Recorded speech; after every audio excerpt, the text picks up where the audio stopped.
أشهد أن لا إله إلا الله وحده لا شريك له وأشهد أن محمدا عبده ورسوله أما بعد فأعوذ بالله من الشيطان الرجيم بسم الله الرحمن الرحيم الحمد لله الحمد لله رب العالمين الرحمن الرحيم مالك يوم الدين إياك نعبد وإياك نستعين اهدنا الصراط المستقيم صراط الذين أنعمت عليهم غير المغضوب عليهم ولا الضالين. J'évoquais les événements ayant eu lieu à l'époque du calife Omar radhiyallahu anhu.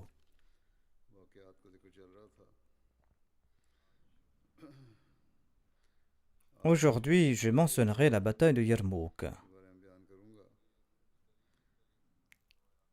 Il existe des récits divergents sur l'année de cette bataille.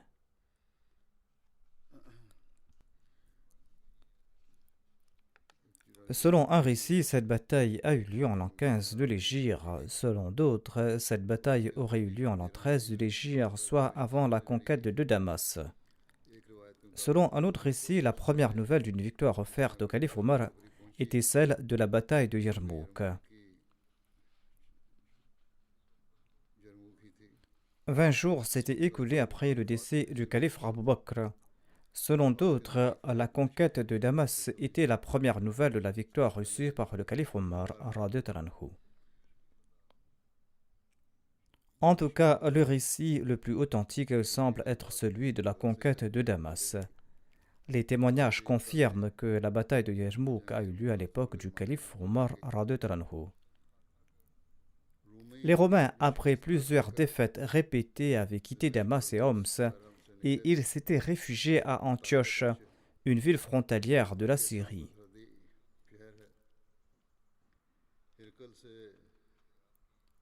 Les Arabes ayant renversé tout le Levant et ayant reçu des demandes de l'aide de la part des chrétiens, Héraclius a invité quelques personnalités intelligentes parmi les chrétiens de la Syrie et il leur a dit : les Arabes sont moins puissants, moins nombreux et moins équipés que vous. Pourquoi n'arrivez-vous pas à les combattre ?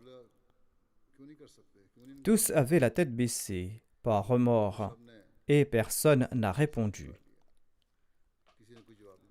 Mais un vieil homme rompu par l'expérience a déclaré : les mœurs des Arabes sont meilleures que les nôtres. Ils veillent la nuit en prière et ils jeûnent durant la journée. Ils ne commettent pas d'exactions contre autrui et ils se traitent en égaux.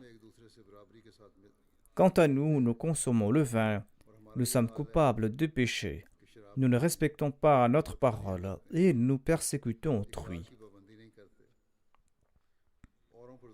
Les œuvres des Arabes sont emplies de passion et ils sont constants dans leurs œuvres.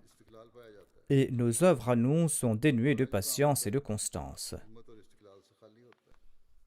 Le roi romain avait déjà pris la décision de quitter le Levant.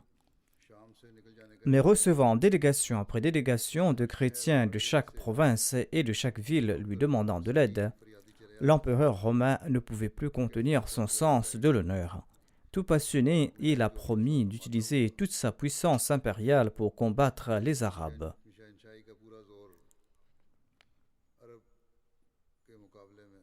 Il a envoyé ses instructions à Rome, à Constantinople, à Dynia, en Arménie, et partout demandant à toutes les forces armées chrétiennes de se réunir à Antioche à une date fixée.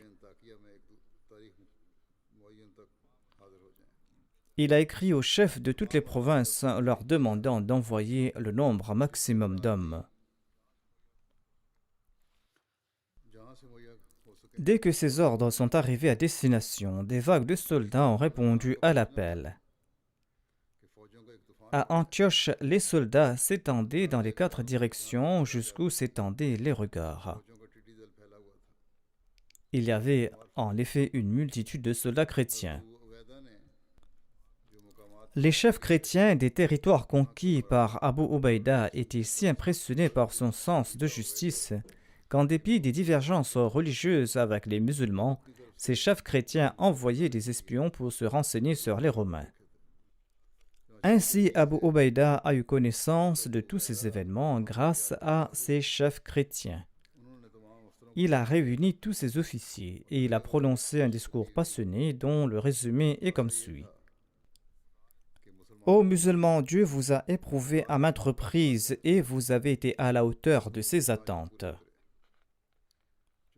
C'est pour cette raison qu'il vous a toujours accordé la victoire et son soutien. Vous avez toujours réussi. Votre ennemi est venu vous combattre armé de la tête jusqu'aux pieds, tant et si bien que la terre a tremblé. Dites-moi ce que nous devons faire. Yazid bin Abu Sufyan, le frère de Muawiyah, a déclaré: Selon moi, nous devons laisser les femmes et les enfants dans les villes et sortir au combat à l'extérieur. On doit envoyer des messages à Khalid et à Amr bin al-As leur demandant de quitter Damas et la Palestine pour venir à notre aide. Cela prouve donc que Damas avait été conquis.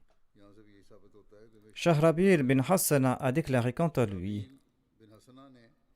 Chacun doit être libre de présenter son opinion en cette occasion.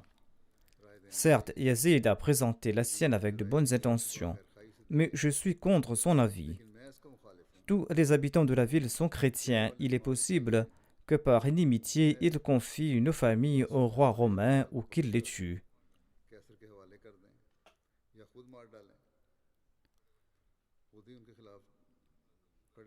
Abu Ubaïda a déclaré: En ce cas, nous devons expulser les chrétiens de la ville.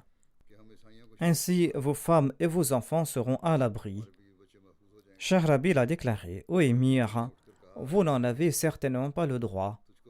Nous avons conclu avec les chrétiens un pacte garantissant qu'ils pourront vivre en paix dans cette ville. Comment pouvez-vous donc briser ce pacte et les expulser de la ville? Abu Ubaïda a accepté qu'il s'était trompé, mais ils n'ont pas trouvé de solution à ce problème. Les membres de l'assistance disaient qu'il fallait attendre les renforts en demeurant à Homs. Abu Ubaïda a répondu que le temps comptait. En fin de compte, les musulmans ont décidé de quitter Homs pour se rendre à Damas où se trouvait Khalid bin Walid. La frontière de l'Arabie était d'ailleurs proche de là-bas. Ayant pris cette décision, Abu Ubaïda a dit à Habib bin Maslama, le trésorier qui était présent, que nous avions collecté la jizya ou des impôts des chrétiens. Maintenant, notre situation est des plus critiques et nous ne pourrons plus assurer la protection et leur bien-être. Nous avions prélevé ces impôts pour les protéger, mais maintenant, nous ne pourrons plus le faire. C'est pour cette raison qu'il faudra leur retourner ces sommes en leur disant que nous allons maintenir cette relation avec eux. Mais étant donné que nous ne pouvons plus garantir leur sécurité, c'est pour cette raison que nous leur retournons la jizya qui était prélevée pour assurer leur protection. Ainsi, les musulmans leur ont retourné plusieurs centaines de milliers qu'ils avaient prélevés. Cet incident a tant touché les chrétiens qu'ils pleuraient et ils disaient avec insistance que Dieu fasse que vous retourniez. Les Juifs étaient davantage touchés. Ils ont déclaré par la Torah: Tant que nous serons en vie, le roi romain ne prendra pas Homs. Disant cela, ils ont fermé les portes de la ville et ils ont placé des gardes partout.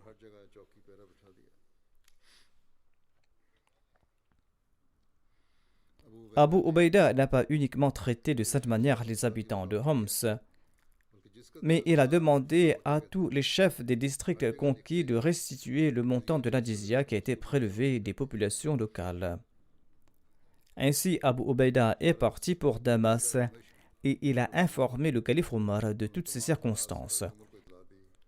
Le calife Omar était très attristé d'apprendre que les musulmans s'étaient enfuis de Homs par peur des Romains.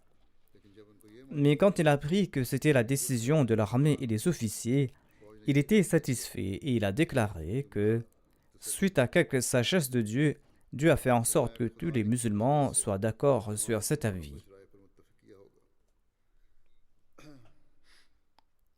Selon d'autres récits, on avait consulté le calife Omar plus tôt et lui-même avait déclaré que si vous ne pouvez pas protéger ces populations, eh bien retournez tout ce que vous leur avez pris. Le calife Omar a écrit une réponse à Abu Ubaïda en disant qu'il enverrait Saïd bin Ammar en renfort. Mais la victoire et la défaite ne dépendaient pas du nombre de soldats. Abu Ubaïda est arrivé à Damas. Il a rassemblé tous les officiers et il les a consultés.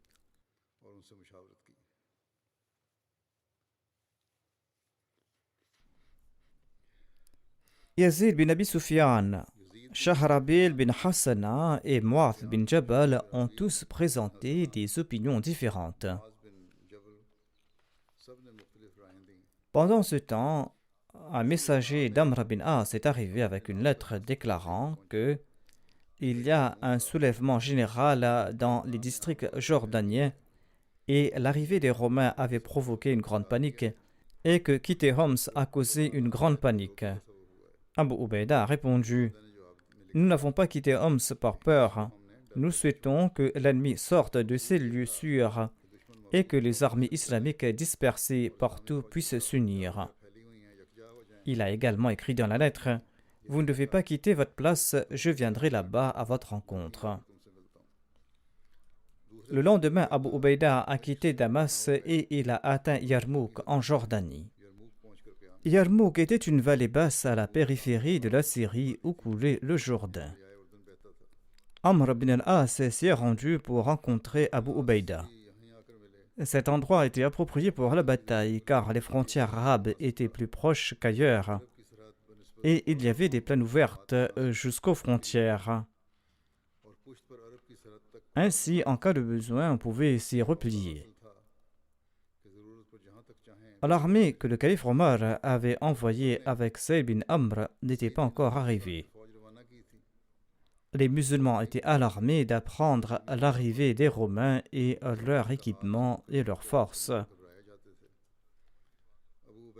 Abu Ubaïda a envoyé un autre messager au calife Omar et a écrit que les Romains sont sortis de la terre et de la mer.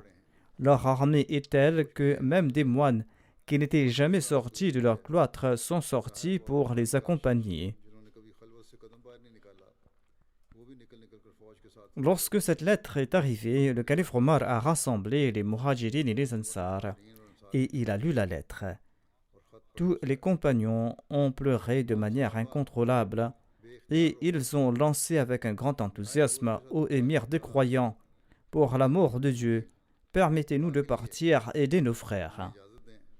Si à Dieu ne plaise, ils subissent la moindre blessure, eh bien la vie sera inutile. L'enthousiasme des Muhajirin et des Ansar a pris de l'ampleur tant et si bien qu'Abdurrahman bin Auf a déclaré: ô émir des croyants, commandez vous-même cette armée et emmenez-nous avec vous. Mais d'autres compagnons n'étaient pas d'accord avec cette opinion. L'avis majoritaire était d'envoyer plus de renforts. Le calife Omar a demandé au messager jusqu'où l'ennemi était arrivé. Il a dit que l'ennemi était arrivé à 3 ou 4 lieues de Yarmouk. Le calife Omar était très triste et il a déclaré: que peut-on faire maintenant? Comment l'aide pourra-t-elle parvenir à l'armée là-bas en si peu de temps? Il a écrit une lettre très convaincante à Abu Ubaïda et il a dit au messager de se présenter à chaque rangée de soldats et de lire cette lettre, la lettre qui disait « Omar vous salue ». Et Omar déclara « Ô peuple de l'islam, combattez l'ennemi avec bravoure, foncez comme des lions sur l'ennemi, coupez-leur les crânes avec vos épées, et ils doivent être plus méprisables à vos yeux que des fourmis. Ne soyez pas effrayés par leur nombre et ne vous inquiétez pas des renforts qui ne vous sont pas encore parvenus. » Par une étrange coïncidence, Saïd bin Amir est arrivé avec 1 millier d'hommes le même jour où le messager est parvenu à Abu Ubaïda.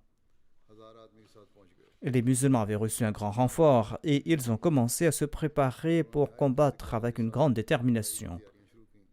Mu'adh bin Jabal était un compagnon éminent. Il a été nommé à la tête de la droite de l'armée. Qubas bin Hasham était à la tête de la gauche et Hashim bin Utba était l'officier d'infanterie. Il a divisé son armée en 4 parties. Il a pris le commandement d'une partie et il a nommé Qais bin Hubayra, Misrat bin Masrouk et Amr bin Tufail à la tête des autres détachements. Ces 3 étaient considérés comme très courageux dans toute l'Arabie et ils portaient le titre de Farisul Arab. Les Romains sont également sortis en grand nombre et bien équipés. Ils étaient plus de 200 000 et il y avait 24 rangées devant lesquelles se tenait le prêtre, les croix à la main. Quand les armées se sont retrouvées face à face, l'un des patriarches chrétiens a rompu la ligne et il a déclaré « Je veux me battre seul ». Maysara bin Masrouk a avancé sur son cheval.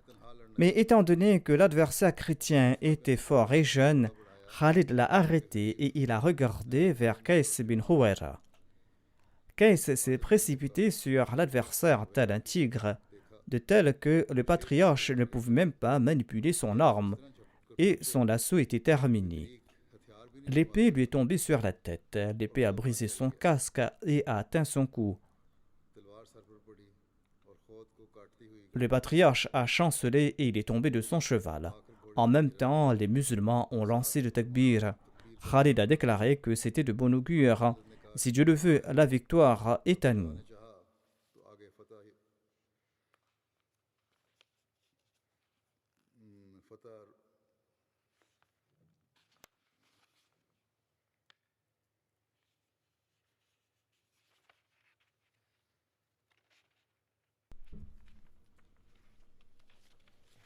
Les chrétiens ont déployé des armées séparées contre les compagnons d'armes de Khalid. Mais les armées des chrétiens ont été vaincues et la bataille a été reportée ce jour-là. La nuit, lorsque les Romains ont constaté qu'ils avaient été vaincus, Bahan, le général romain, a rassemblé ses chefs et il a déclaré: les Arabes ont goûté aux richesses de la Syrie. Il vaut mieux les repousser d'ici en les couvrant d'or et de richesses au lieu de se battre avec eux. Tout le monde était d'accord avec son opinion.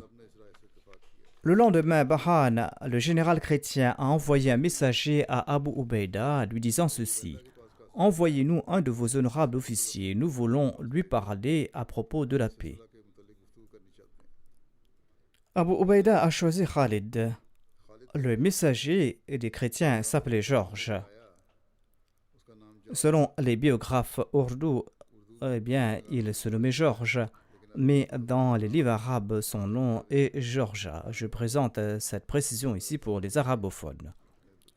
Ainsi donc, l'émissaire chrétien est arrivé dans le camp musulman au coucher du soleil, et les prières de Maghrib ont commencé peu de temps après. Le zèle avec lequel les musulmans se sont levés en disant le takbir, et la sérénité, le calme, et la dignité et l'humilité avec lesquelles ils ont prié a laissé bouche bée le messager, tant et si bien qu'après la prière, il a posé des questions à Abu Ubaïda. L'une de ces questions était: quelle est votre croyance à propos de Jésus-Christ? Abu Ubaïda bin al-Jarrah a récité ces versets du Saint-Coran. Inna mathala Isa inda Allahi ka mathali Adam. خلقه من تراب ثم قال له كن فيكون. يا أهل الكتاب لا تغلوا في دينكم ولا تقولوا على الله إلا الحق إنما المسيح عيسى ابن مريم رسول الله وكلمته ألقاها إلى مريم وروح منه فآمنوا بالله ورسله ولا تقولوا ثلاثة انتهوا خيرا لكم إنما الله إله واحد سبحانه أن يكون له ولد سبحانه أن يكون له ولد وله ما في السماوات وما في الأرض وكفى بالله وكيلا لن يستنكف المسيح أن يكون عبدا لله ولا الملائكة المقربون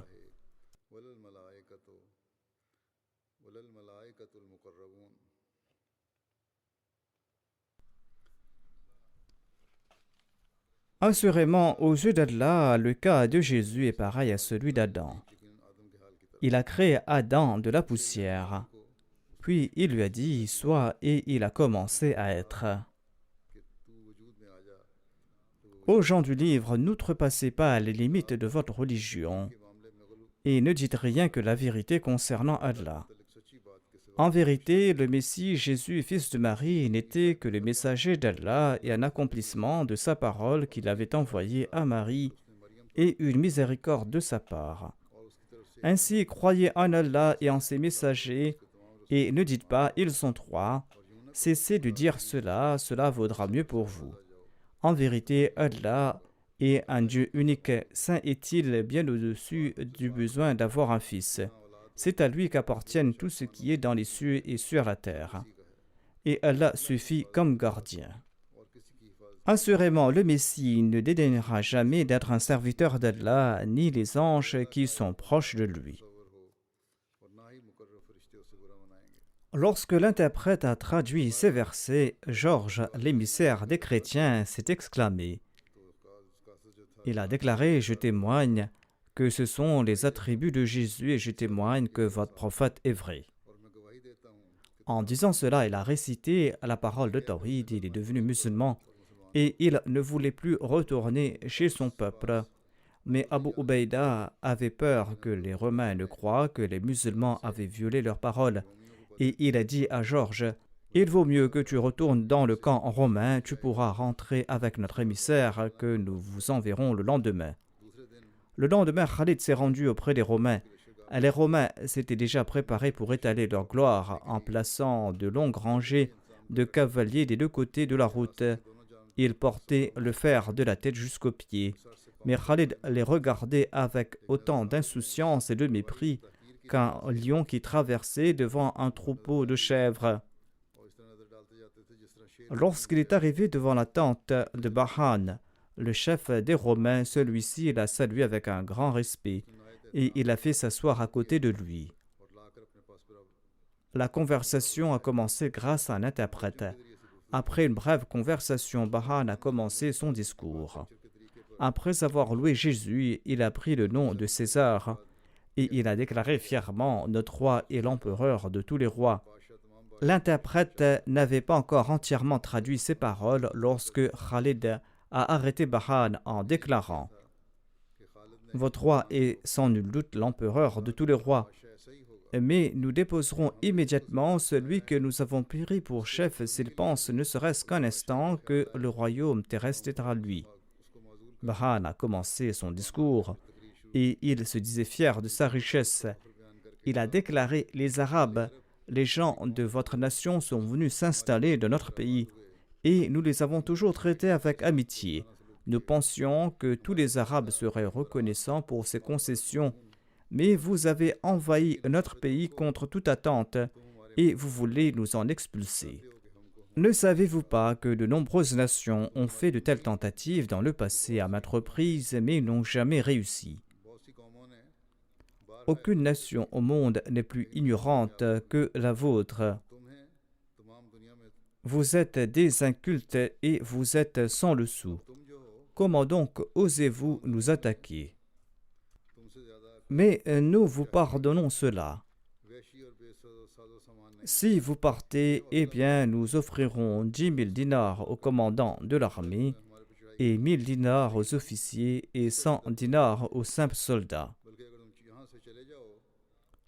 Or, les Romains eux-mêmes avaient amassé une grande armée contre les musulmans pour les anéantir. Mais quand il a constaté que ce n'était pas facile de gagner la bataille, il a imposé ses conditions. Quand Bahan a terminé son discours, Khalid bin Walid s'est levé et après avoir loué Dieu et son messager, il a déclaré: sans nul doute, vous êtes riche et opulent et puissant. Et nous savons très bien comment vous avez traité vos voisins les Arabes. Mais ce n'était pas là une faveur de votre part. C'était un stratagème pour répandre votre religion. Et cela a eu pour effet que ces Arabes sont devenus chrétiens et aujourd'hui ils se battent à vos côtés contre nous. Il est vrai aussi que nous étions des sans-le-sou, que nous étions étroits d'esprit et que nous étions des nomades. Notre cruauté et notre ignorance étaient telles que le puissant parmi nous écrasait le faible. Les tribus arabes se battaient entre eux et ils s'entretuaient. Mais Dieu a eu pitié de nous et il a envoyé un prophète qui était des nôtres.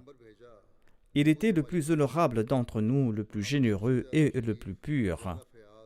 Il nous a enseigné l'unicité de Dieu et il nous a informé que Dieu n'a pas de partenaire, que Dieu est sans femme et sans enfant, qu'il est seul et unique.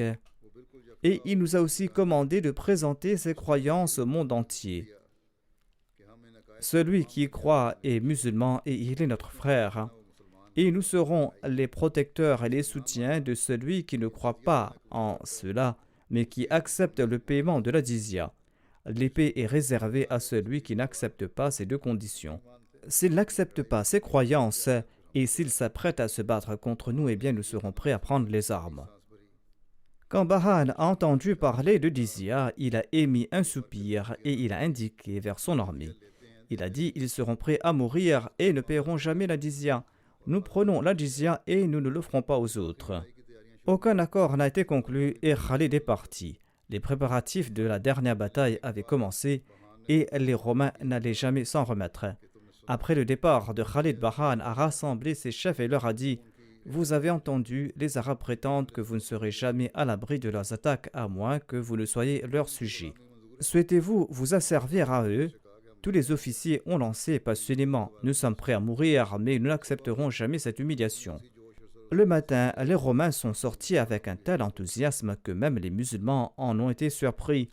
Suite à ce constat, Khalid a préparé une nouvelle formation de l'armée contraire à la tradition générale de l'Arabie. Quand Khalid a vu que les Romains étaient sortis avec zèle, il a formé l'armée d'une nouvelle manière contre la règle générale des Arabes pour livrer le combat. L'armée musulmane était composée de 35 000 hommes. Il en a formé 36 divisions, étant de rangées très ordonnées à l'avant et à l'arrière. Le commandement du centre était confié à Abu Ubaïda, l'aile droite à Amr bin al-As et à Shahrabil. L'aile gauche était confiée à Yazid bin Abi Sufyan. En sus de ceci, les officiers nommés séparément dans chaque rangée ont été sélectionnés parmi les combattants les plus célèbres pour leur bravoure et pour leurs arts martiaux. Les prédicateurs attisaient les passions des soldats et les inspiraient avec leurs discours éloquents.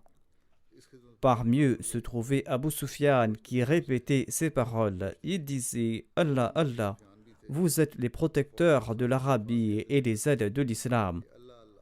Et les Romains, quant à eux, sont les protecteurs de Rome et les aides du polythéisme. Ô Allah, ce jour est l'un des tiens. Ô Allah, envoie ton aide sur tes serviteurs. Amr bin al-As, quant à lui, répétait ceci: ô gens, gardez vos yeux baissés et placez-vous sur vos genoux. tenez vos lances et tenez-vous fermement à votre place et dans vos rangs. Lorsque l'ennemi vous attaque, donnez-lui du répit jusqu'à ce qu'il arrive à la pointe de vos lances. Ensuite, attaquez-le comme des lions. Je jure par Allah, qui est satisfait de la vérité et qui accorde à la récompense de la vérité. Je jure par Allah, qui est mécontent du mensonge et qui punit le mensonge.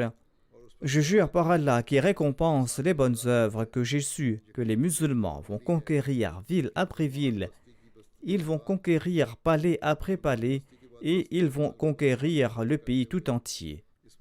Ne laissez donc pas la force et le nombre de l'ennemi vous effrayer.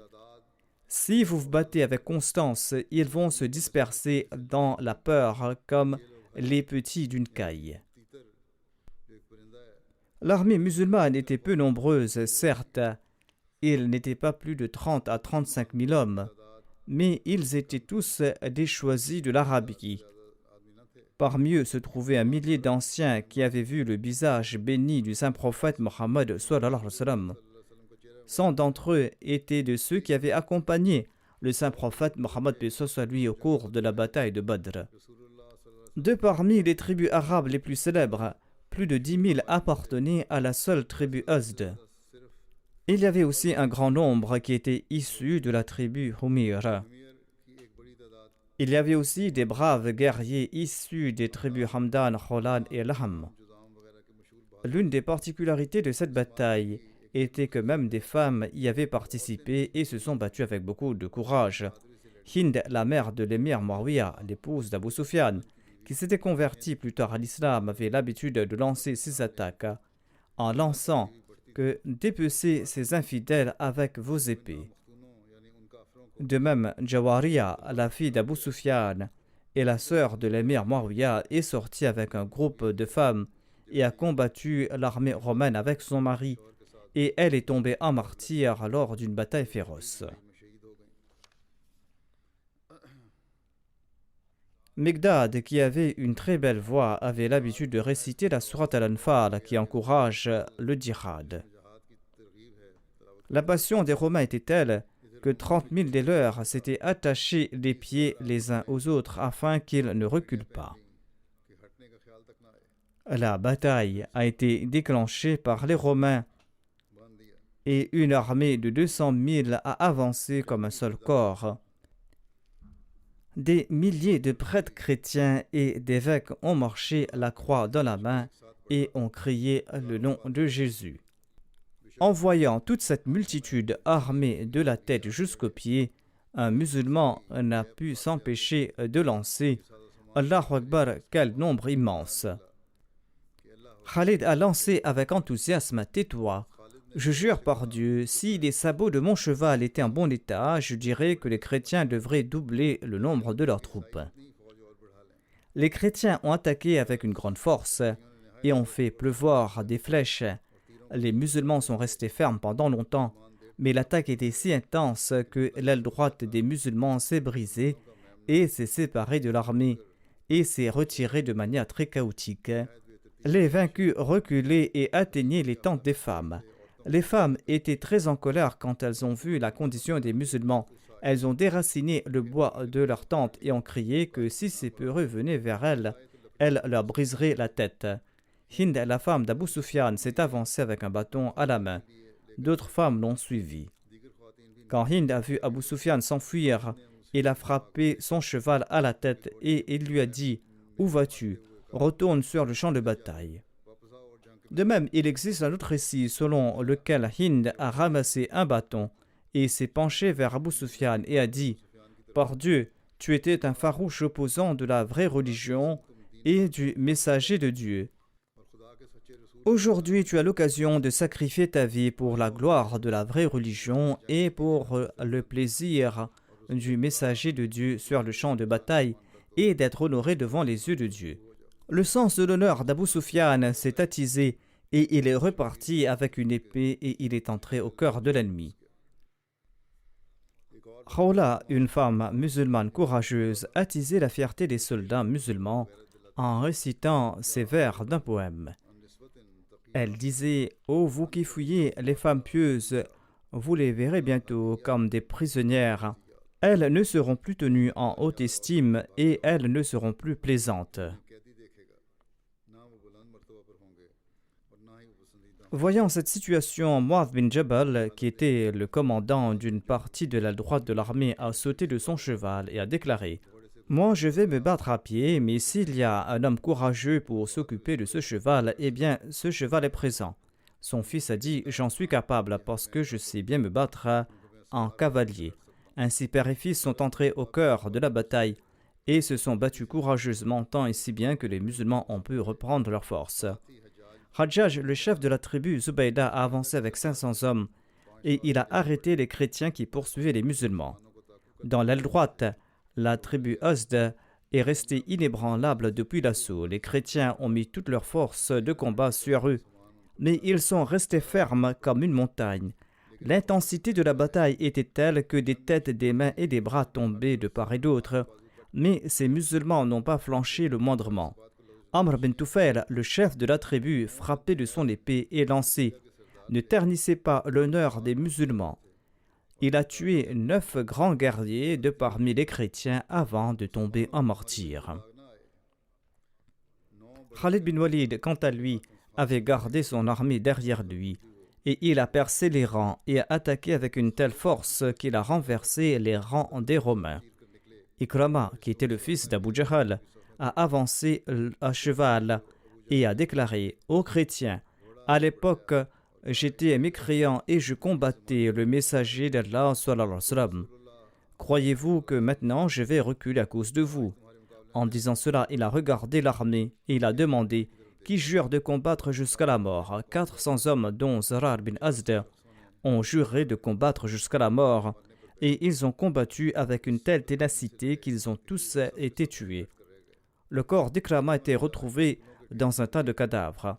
Il y avait en lui un soupçon de vie. Khalid a pris sa tête sur ses cuisses et a fait couler un peu d'eau dans sa gorge. Et il a déclaré: « Par Dieu, l'opinion de Omar que nous ne mourrons pas au combat était fausse. » Ikrama et ses compagnons ont certes été tués, mais des milliers de soldats romains ont été tués par eux.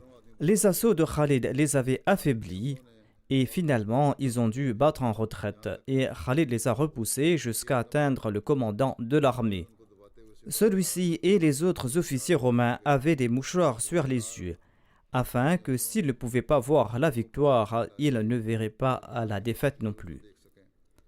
La bataille faisait rage à l'aile droite et Ibn Kanatir, le chef de la droite des Romains, a attaqué l'aile gauche des musulmans. Malheureusement, cette partie de l'armée musulmane était composée des membres des tribus Lahma et Ghassan qui vivaient sur la frontière de la Syrie. Ils payaient des impôts aux Romains depuis un certain temps, et la terreur des Romains qu'ils avaient au cœur a eu pour effet qu'ils ont perdu pied lors du premier assaut. Même s'ils étaient musulmans, ils étaient toujours intimidés par les Romains, et ils ont pris peur et ils ont perdu pied. Mais en tout cas, si les officiers avaient fait preuve de courage, la bataille serait terminée. Les Romains ont pourchassé les fugitifs et ont atteint les tentes des femmes. Voyant cette situation, les femmes sont sorties de leurs tentes et leur entêtement a empêché les chrétiens d'avancer. Bien que l'armée était en plein désarroi, Qabbas bin Hashim, Saïd bin Zayd, Yazid bin Abi Sufyan, Amr bin al-As et Shahrabil bin Hassan ont encouragé les officiers. Les épées et les lances se brisaient des mains de Qabbas sans que cela ne l'émeuve point. Lorsqu'une lance tombait, il demandait: « Y a-t-il quelqu'un pour m'offrir une arme, à moi, celui qui a promis à Dieu de mourir au combat ?» Et les gens lui présentaient immédiatement une lance ou une épée. Et il se précipitait et attaquait l'ennemi. Abu al-Awar a sauté sur son cheval et s'est adressé à l'armée de son étrier.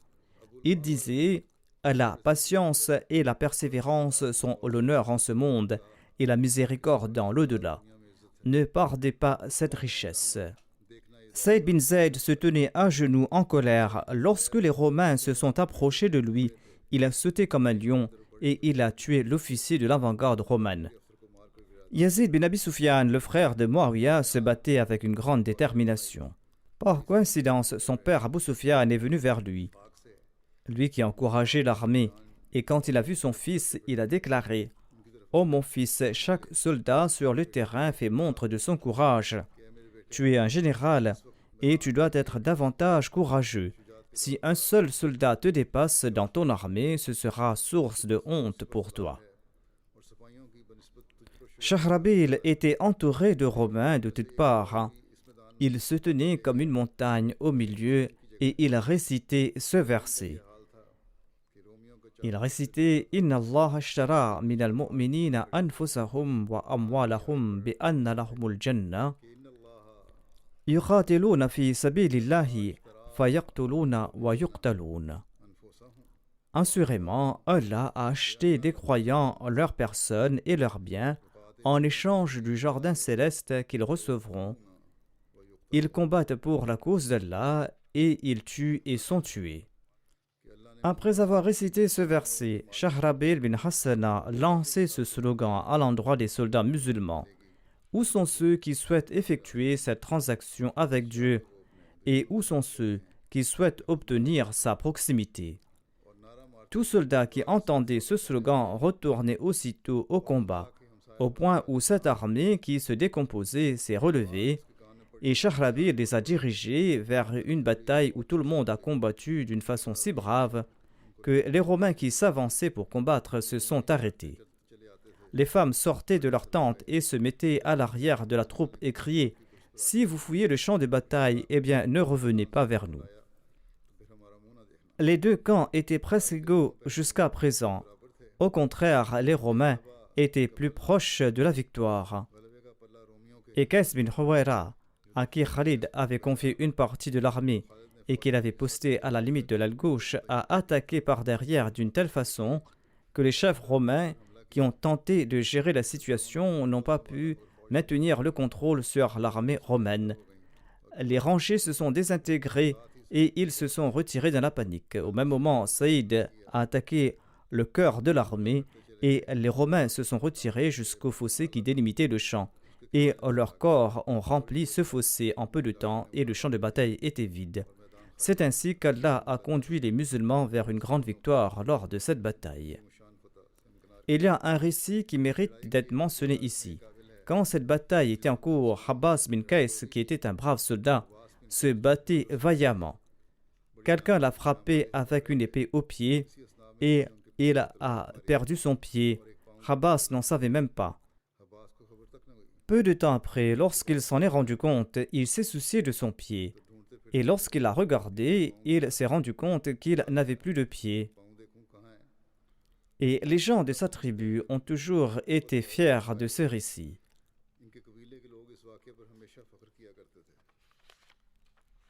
Il existe des désaccords sur le nombre de Romains tués.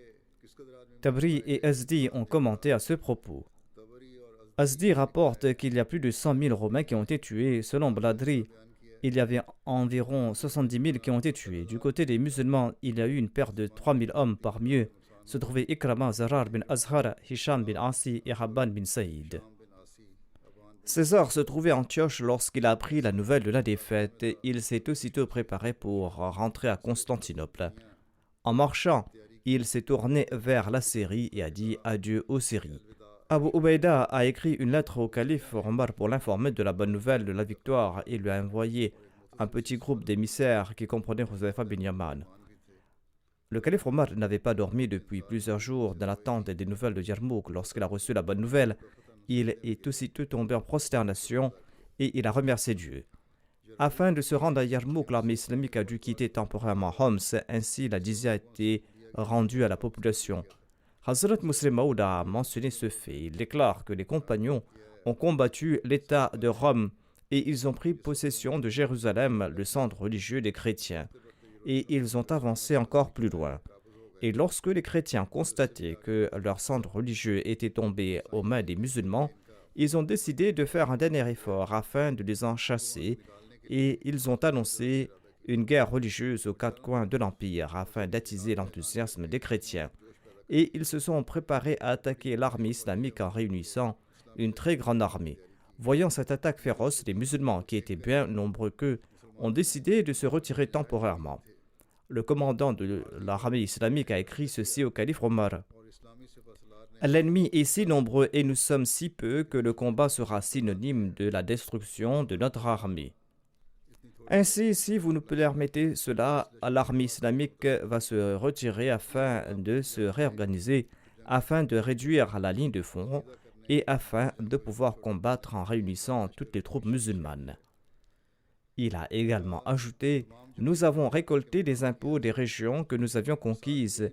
Si vous nous permettez de libérer ces régions, pouvez-vous nous informer de la directive au sujet de ces tribus ?» Le calife Omar a répondu « Le fait de se retirer afin de réduire le front et afin de réunir la force islamique n'est pas contraire aux préceptes de l'islam. Vous avez collecté le tribut des gens de ces régions afin de leur offrir en contrepartie la protection de l'armée islamique. Étant donné que la troupe islamique se retire, elle ne pourra plus assurer la protection de ces régions. C'est pour cette raison qu'il est important de rendre à la population ce qui a été récolté. » Quand cette directive du calife Omar est parvenue, le commandant de l'armée a fait venir les propriétaires terriens, les commerçants et les autres de ces régions et il leur a rendu les sommes qui ont été récoltées en leur disant que ces sommes ont été récoltées en échange de votre protection qui devait être assurée par l'armée islamique. Étant donné que nous sommes faibles face à l'ennemi et que nous devons nous retirer temporairement, nous ne pourrons plus assurer votre protection. De ce fait, nous ne pouvons pas garder cette somme que nous avons récoltée. Aucun autre roi dans l'histoire du monde n'a démontré pareil exemple. Au contraire, quand les rois se retirent d'une région, au lieu de rendre les impôts qu'ils ont collectés, ils pillent davantage ces régions. Ils souhaitent tirer le maximum de profit de ces régions avant qu'elles ne passent entre les mains des autres. De plus, comme ils ne vont plus habiter dans ces régions, ils ne se soucient guère de leur réputation. S'il s'agit d'un grand État bien organisé, au plus, il retire silencieusement ses troupes sans qu'il y ait trop de pillage. Mais l'exemple qui a été établi par l'armée islamique n'a pas de précédent dans l'histoire de l'humanité et on ne trouve cette pratique qu'à l'époque du calife Omar radhiyallahu anhu. Malheureusement, lorsqu'on étudie l'histoire, par la suite on constate qu'il n'y a pas d'exemple similaire dans le monde. L'exemple d'un camp victorieux qui quitte une région en rendant les sommes et les taxes récoltées aux habitants de cette région. Cette action a eu un tel impact sur les chrétiens que malgré le fait que leur armée religieuse avançait et que les généraux, les colonels, les officiers de ces armées étaient des chrétiens et que les soldats étaient leurs frères et leurs maris, en dépit du fait que cette bataille avait pris la tournure d'une guerre religieuse pour les chrétiens et que le centre religieux des chrétiens était sous occupation des musulmans et que les chrétiens rêvaient de sa libération, les hommes et les femmes chrétiens sortaient de leur maison pour pleurer et prier pour que les musulmans retournent.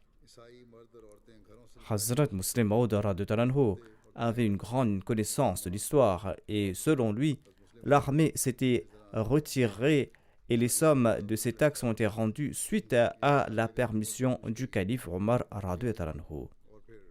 Hazrat Muslim Maud radhiyallahu anhu a aussi commenté au sujet d'Ikrama. Il déclare à l'époque du calife Omar, lors de la bataille de Yarmouk, lorsque les vies des compagnons du saint prophète Mohammed à lui étaient en danger et qu'un grand nombre de musulmans avaient perdu la vie, le commandant-chef de l'armée islamique, Hazrat Abu Ubaida bin al-Jarrah, a déclaré « Je souhaite qu'il y ait quelques soldats braves, même s'ils sont peu en nombre, mais qu'ils puissent se battre vaillamment pour faire trembler les Romains. » Ikrama s'est avancé. Il a déclaré « Laissez-moi choisir quelques hommes, j'attaquerai le cœur de l'armée ennemie avec ces hommes et je tenterai de tuer leurs généraux. » Au même moment, le général de l'armée romaine était en train de combattre de toutes ses forces. L'empereur romain lui avait promis d'offrir la main de sa fille s'il est victorieux et qu'il lui offrirait la moitié de son royaume. C'est pour cette raison qu'il se battait vaillamment. Il était descendu sur le champ de bataille avec son armée personnelle et l'armée royale. Il avait également promis une somme importante à ses soldats. De ce fait, les soldats romains combattaient de toutes leurs forces. Lorsque l'armée romaine a attaqué les musulmans, leur général se trouvait au cœur de la troupe. Ikrama a pris 400 hommes avec lui afin d'attaquer le cœur de l'armée, et l'un de ces hommes a attaqué le général et l'a fait tomber au sol. Ces 400 hommes combattaient une troupe de centaines de milliers de personnes. Le combat était donc pas facile. Le général a été tué, et en raison de cela, sa troupe s'est désintégrée. Mais l'armée ennemie s'est abattue sur ces soldats musulmans, et hormis quelques-uns, ils sont tous tombés en martyrs. 12 d'entre eux étaient grièvement blessés. Lorsque l'armée musulmane a été victorieuse, ils les ont cherchés. Ikrama se trouvait parmi ces 12 blessés. Un soldat musulman s'est approché de lui. Son état était grave. Il lui a dit « Oh Ikrama, j'ai un peu d'eau, bois-en ». Ikrama s'est tourné et il a vu à côté de lui Fadl, le fils d'Abbas, qui gisait là, blessé lui aussi. Ikrama a dit à ce soldat musulman « Je ne pourrai endurer le fait que ceux et les enfants de ceux qui avaient aidé le saint prophète Mohammed paix soit lui, comme moi j'étais son ennemi, meurent assoiffés, tandis que je bois de cette eau pour me maintenir en vie. C'est pour cette raison que tu dois en offrir à Fadl bin Abbas en premier. S'il en reste quelques gorgées, tu pourras m'en offrir. » Ce musulman est parti vers Fadl, mais celui-ci a indiqué vers le blessé qui gisait à ses côtés, et il lui a demandé de lui en offrir de cette eau, parce qu'il en avait davantage besoin. Le soldat est parti vers ce blessé, celui-ci a indiqué vers un autre qui était à ses côtés, et il lui a demandé de lui en offrir avant lui. Ainsi donc, chaque blessé indiquait vers l'autre, et aucun d'entre eux n'a bu de cette eau. Lorsqu'il est arrivé au dernier blessé, il était déjà mort. Et lorsqu'il est retourné vers Ikrama, lui aussi était également mort.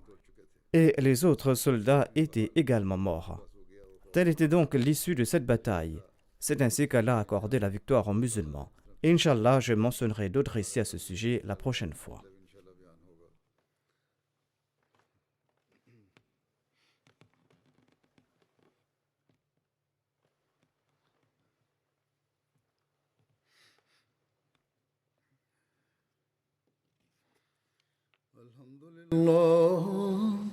الحمد لله نحمده ونستعينه ونستغفره ونؤمن به ونتوكل عليه ونعوذ بالله من شرور أنفسنا ومن سيئات أعمالنا من يهده الله فلا مضل له ومن يضلل فلا هادي له ونشهد أن لا إله إلا الله ونشهد أن محمدا عبده ورسوله عباد الله رحمكم الله إن الله يأمر بالعدل والإحسان وإيتاء ذي القربى وينهى عن الفحشاء والمنكر والبغي يعظكم لعلكم تذكرون اذكروا الله يذكركم وادعوه يستجب لكم ولذكر الله أكبر